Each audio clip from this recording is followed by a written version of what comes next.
Hey guys, welcome to this awesome video. In the video, we will be reacting to another video. But first, we are so close to 1,000 subscribers. Go ahead and subscribe if you guys are new and if you haven't already, because I know a lot of you just have not yet been subscribed. Like 95% of you guys are not subscribed. Like how? Come on, that might even be 100,000 subscribers by now. But guys, we are so close. Let's make it there. But in the video, we will be reacting to school trips that went horribly wrong. Hey guys, what's up? It's Charlie here, and today we're going to be looking at 10 school trips that went horribly wrong. We all loved field trips at school. It really didn't matter where you went, it was just better than being stuck at school. But these students would rather be in class because their school trips ended up going horribly wrong, and in some cases changing their lives forever. Before we begin, be sure to click the subscribe button and the bell icon too. Coming in at number 10, we have mountain. School trips can be really fun, but it always helps when your teacher isn't totally brainless. This wasn't the case for one class trip that took place in 2014 in the UK. A teacher took her class of 39 girls up a mountain for a trip. The mountain was one of the largest in England, which meant only people who were serious hikers should go up it. But despite the mountain being 2,500 feet up in the air, the teacher thought it would be fine for the girls to wander up there in skirts and sneakers. They soon found this to be impossible and freezing cold, but that's not all. The teacher had also forgotten to take a map or compass with her. It soon got dark and they became lost and were stranded up in the mountain before finally calling 911. A mountain rescue team soon found them wearing old garbage bags as they were so cold. Thankfully they were rescued, but it doesn't change the amount of danger this dumb teacher put those kids in. I'm not sure if she got fired or even sued by one of the kids' parents, but at the very least, she shouldn't be allowed near any mountains ever again. Yeah. Next up is Monkey Sanctuary. In 2016, 33 students and 6 teachers from North Cobb High School in Atlanta went on a school trip to Belize. Among those students was 14-year-old Tamari Elijah Jackson, who was a freshman at the school. They were visiting a monkey sanctuary for 5 days. On the first day, their first activity was to go into the Sabun River. They were to wade into the river and then after that go hiking. However, the hiking never took place because while the students were wading around the shallow water, Tamari was reported missing. They searched for a while all around the Monkey Bay Sanctuary when finally his body was found. However, his passing is said to be very mysterious. He was a good swimmer and the water was very shallow. Nobody saw him wander off and his passing appeared to be a total mystery. In 2017, his family sued, saying the staff were aware of his disappearance for hours before doing anything about it. The school had been doing the trip for 4 years and nothing bad had ever happened before. The school now goes to Costa Rica instead since the incident. Next up is morgue. Field trips are usually to fun, inspiring places to get kids excited about learning, or just a theme park to bribe the class to be quiet. However, back in 2010, a New York school thought it would be a great idea to visit the local morgue. For those who don't know, the morgue is where bodies are stored after the people have passed away. So the high school took a group of students to Staten Island Morgue. Now that's already creepy, but I guess it did give them a better understanding of science. They saw many odd and scary things, but the cherry on top of the cake was a brain in a jar. The kids were fascinated by it and asked the tour guide for more information about it. She said it was a brain floating in formaldehyde that they use to keep brains fresh so they can examine and experiment with them. However, one student turned the jar around and saw a name tag that sent a chill down their spine. The name on the jar was of a student that went to their high school before they were involved in a terrible car collision months earlier. Of course, the kids on the trip told the entire school and word quickly spread to the kids' parents. They were furious as they'd barely gotten over it happening in the first place. But what's more, they weren't even told nor had they given permission for the medical examiner to do this. It really makes you wonder how many other people they secretly did this to as well. The parents sued the medical examiner for $1 million for doing this, and I have to say, rightly so.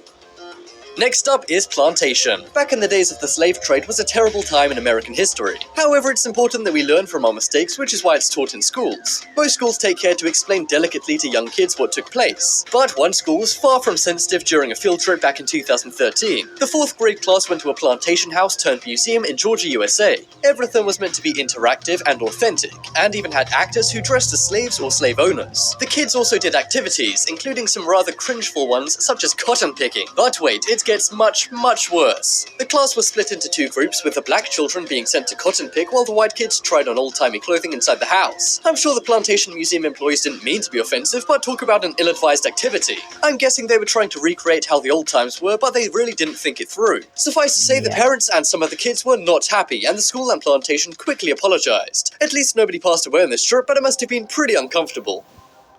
Next up is Nudist Beach. In 2015, a group of Cub Scouts aged 9 and 10 were visiting a beach in San Diego. They were being chaperoned by parents and Cub Scout leaders. It was all normal until they saw one man getting undressed. They assumed he was crazy or something, but as they continued their hike, they realized they'd wandered onto a nudist beach. The parents and group leaders quickly tried to change the route they were taking to get the kids away from all the naked people. However, they took a wrong turn and got lost on the nudist beach. The parents were less than impressed when one of the leaders tried to reassure them by saying he goes through here all the time. Eventually, they got out and had to face a pack of angry parents when it came time for the kids to be picked up. It just goes to show even something simple like a walk on the beach can turn into the worst field trip ever. Or maybe the best if those Boy Scouts were just a few years older. Afterwards, they even had to have a meeting with the group leaders, parents, and local officials in order to assess the situation. The Boy Scouts of America said proper protocol was followed during the incident. However, the parents disagreed. One parent even said she was nauseated by seeing all the naked people on the beach.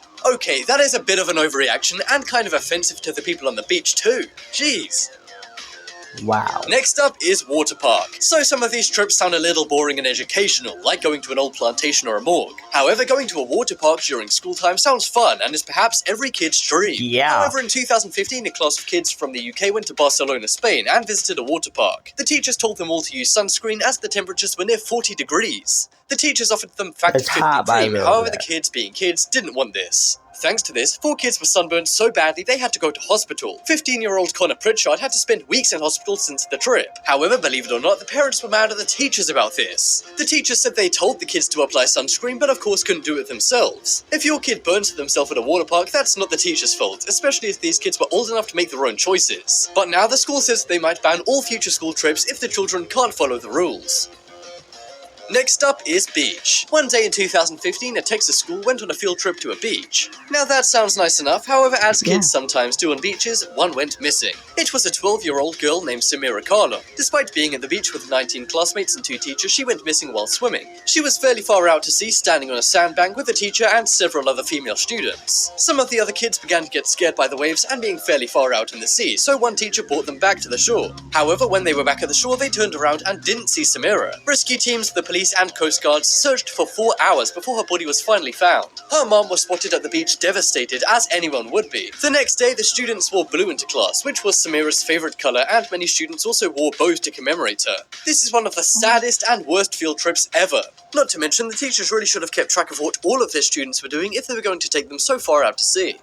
Yeah. Next up is movies. Watching a movie doesn't sound like a bad school trip, right? No. I mean, the movie theater is overpriced and sticky, but it's not all that bad. Well, once you hear about this field trip in context, your mind will change. One day, the Dallas Independent School District transported 5,000 boys from various schools in the Dallas area to a movie theater to see Red Tails. Red Tails is an inspiring movie about black men overcoming barriers in the military due to their race. But what about the girls, you might be asking? Well, they had to stay in school and watch Akila and the Bee, which is all about a black girl competing in a spelling bee. The school board meant well, so they were just trying to empower black students and teach them some black history. However, the segregation of boys and girls made parents pretty mad. Women in the military also got mad too, and don't even get me started on black women in the military. The district defended themselves, saying the movie theater couldn't hold all the students. However, there was just too many holes in that excuse. Next up is Pregnant. This one took place at a high school in Florida. One group of students went to a rural town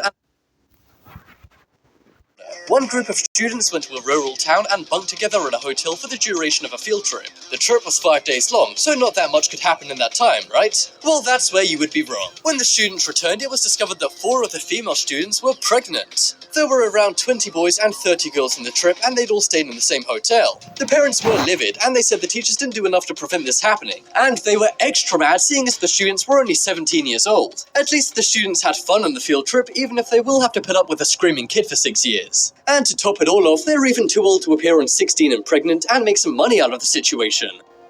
Next up is Disneyland. Do you think you have mean teachers? Well, I bet they're nothing compared to the teachers at this school. As a reward for their students graduating, teachers at Rosedale Public School told their 8th graders they'd be going on a Disneyland school trip. Brochures were printed and a long presentation was given to the kids. They even made the kids do roommate arrangements and created a schedule for the Disneyland trip. The kids were obviously very excited, as what could be better than a trip to Disneyland with all your friends? Yeah. However, it wasn't long until the teachers broke some bad news to them. They admitted it was all one big prank. You see, the teachers had lied about going to Disneyland, and really they were going to the local bowling alley. The teachers got a cheap laugh, but the kids were furious, and the prank was even caught on camera.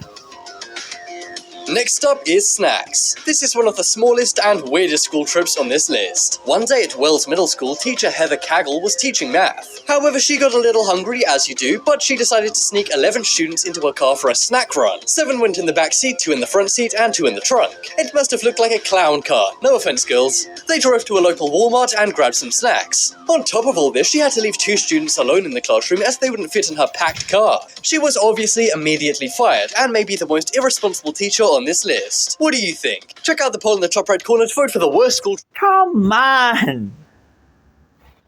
I don't understand. Guys, so that would be it for the video, and if you guys are enjoying this, like it, subscribe, all of it. Love you all. Goodbye.